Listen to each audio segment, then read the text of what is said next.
Herzlich willkommen auf meinem Kanal. Ja, nach längerer Zeit mal wieder ein Video von mir. Die Gründe dafür werde ich jetzt nicht weiter thematisieren, aber wenn es jemand interessieren sollte, dann gibt es auf meinem Kanal einen Community-Beitrag, der diese längere Ausfallzeit erläutert. Das ist der Beitrag mit den 3 Smileys. So viel dazu. Jetzt lasst uns starten. Heute soll es um diese EDC-Pouch gehen. Die war ja bereits in einigen Videos zu sehen. Das ist meine Touren-Pouch. Das heißt, sie begleitet meine Freundin und mich bei Fahrradtouren, bei kleinen Wanderungen, im Wald, im Urlaub etc. Jetzt hatte ich mal so ein bisschen Zeit, den Inhalt zu überarbeiten.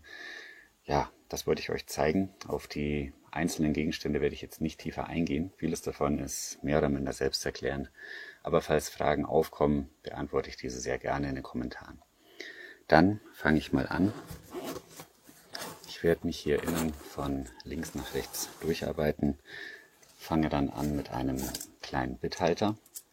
Ja, ein Bithalter für 4 mm bzw. S2-Bits. Die befinden sich hier im Griffinneren. Ich habe mich hier für 3x Torx, einen Schlitz und einen Kreuzschlitz entschieden. Hält hier sehr gut über eine Magnethalterung.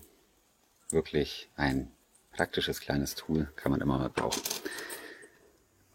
Weiter geht's mit einem kleinen Pfeilenset eines Discounters. Hier befinden sich im Hohlraum 6 verschiedene Pfeilen.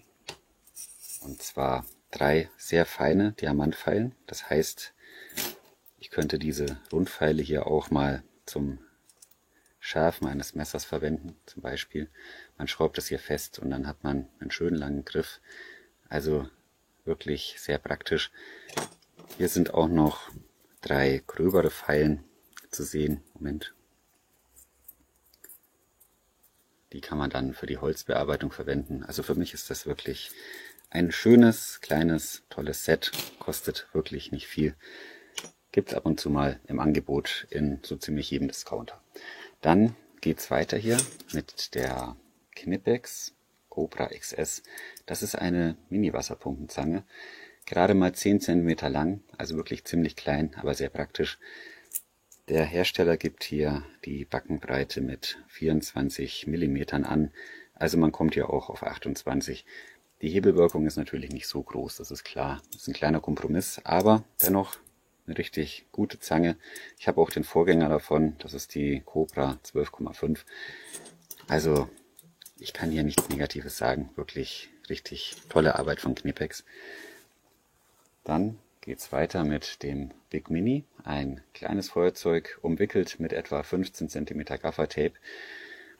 Auch eine schöne Sache. Moment, da möchte ich euch mal was zeigen. Ich habe hier eine Rolle Gaffertape, die ist hier etwa 5 cm breit und das Big Feuerzeug ist bis hier etwa 5 cm hoch. Also das passt nahezu perfekt. Vielleicht ist das eine kleine Überlegung für so manchen von euch da draußen. Hier eine AAA-Batterie, ja, ist eigentlich als Ersatzbatterie für die Taschenlampe gedacht, aber kann man vielleicht auch mal für ein anderes technisches Gerät brauchen. Als nächstes ein kleiner, günstiger Kugelschreiber. Den habe ich wirklich schon sehr, sehr lang. Zusammengeschraubt aus 2 Kugelschreibern, bei denen zufällig das Gewinde gepasst hat. Mit 11 cm Länge ist das auch hier noch gut greifbar. Also hier wäre ein normaler Kugelschreiber, der ist etwa, ja, so circa 3 cm länger. Ist jetzt nicht der größte Unterschied, aber ich mag diesen kleinen Kugelschreiber. Also hat auch fast nichts gekostet. Das ist natürlich eine schöne Sache, wenn man sich sowas selbst bauen kann. Tja, dann kommen wir vom Kugelschreiber zum Block. Das ist ein kleiner DIN A7 Spiralblock. Hier erstmal ein Bleistift. Ansonsten sieht man, dass dieser Block etwas modifiziert wurde.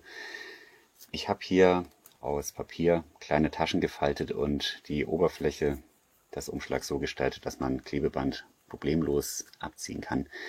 Das sind hier jeweils 50 cm schwarzes, rotes Klebeband, dazu nochmal etwa 50 cm Tesafilm. Wie gesagt, kann man hier abziehen, ohne dass irgendwas passiert. In der äußeren Tasche habe ich hier sogar noch Platz. Moment, zeige ich euch mal. Also hier ist jetzt nichts drin. Innen befinden sich ein paar Pflaster in verschiedenen Größen. Ich muss dazu sagen, dass es sich bei dieser Pouch nicht um ein Erste-Hilfe-Set handelt. Da habe ich extra eine Tasche. Das ist jetzt wirklich bloß wenn man sich hier vielleicht mal beim Schnitzen irgendwie eine kleine Verletzung zuzieht, dann hat man auf die Schnelle ein Pflaster. Nicht mehr, nicht weniger. Auf der anderen Seite bin ich genauso verfahren. Hier habe ich außen 60 cm Gaffertape angebracht. Auch die sind abziehbar, also stehen zur vollen Verfügung. Hier in dieser Tasche ist Schmirgelpapier, kann man natürlich auch für die Holzbearbeitung verwenden. Und hier ist so ein bisschen Kleinkram, also hier sind 4 Kabelbinder. Dann habe ich noch eine sterile Skalpellklinge und 5 Büroklammern. Ja, also ja, ich mag diesen Block. Also das ist ein kleiner Block mit vielen Features. Weiter geht's hier mit 2 großen, wiederverwendbaren Kabelbindern. Fädelt man hier ein, man drückt den Knopf und kann es wieder lösen. Gibt es auch ab und zu im Discounter, kostet glaube ich 4 Euro, 100 Stück oder so, irgendwie in dem Dreh. Als nächstes ein kleiner Olfa-Cutter. Den habe ich ein bisschen gekürzt, dass er hier reinpasst. Ausfahrbar mit Wechselklinge. Immer mal ganz praktisch, extrem scharf.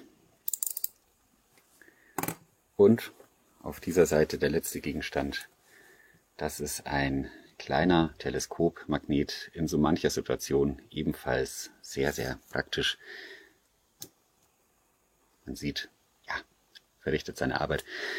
Ist natürlich eine kleine Spinnerei, aber man weiß nie, vielleicht kann man das wirklich mal brauchen. So, das war die eine Seite. Jetzt geht es dann zur anderen Seite. Hier möchte ich erstmal mit diesem etwa 5 Meter Schnur anfangen. Ja, ich glaube, das ist eine Mauderschnur, wenn ich mich nicht ganz täusche. Also wirklich nichts Besonderes, aber besser als nichts. 5 Meter, wie gesagt. Das hier ist ein kleines Bratenthermometer. Warum ich das dabei habe, werde ich vielleicht mal in einem anderen Video auflösen. Meine Anwendung dafür hat auf jeden Fall nicht im geringsten mit Kochen, Backen oder Grillen zu tun und sie hat auch nichts mit Selbstverteidigung zu tun, kann ich schon mal sagen. Ja, auf jeden Fall in meinen Augen ein praktischer Gegenstand. Werde ich dann erklären. Hier eine Olight i3 T-EOS, klein, einfach und für dieses Setup absolut ausreichend. Also die hat nicht viele Funktionen. Für mich reicht's aber. Mit Anduril bin ich immer so ein bisschen überfordert, muss ich sagen. Schöne Sache. Das hier ist ein relativ großes, dennoch relativ leichtes Taschenmesser. Das ist das Florinox Kiana. Ein genialer Low-Budget-Klapper.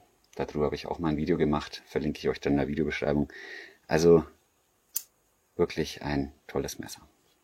Der Backlock funktioniert auch einwandfrei. Gibt keine Auf- und Abwärtsbewegung. Also es ist dennoch relativ stabil. Man kann vielleicht zeitlich jetzt hier nicht so agieren, aber das macht man mit Messern eigentlich eh nicht. Ja, kann ich nur empfehlen. Schaut euch das Video mal an.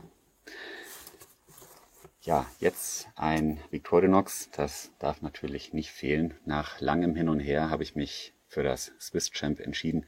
Eigentlich ist das Handyman meine erste Wahl, das wisst ihr alle. Aber für dieses Setup können ein paar zusätzliche Tools nicht schaden.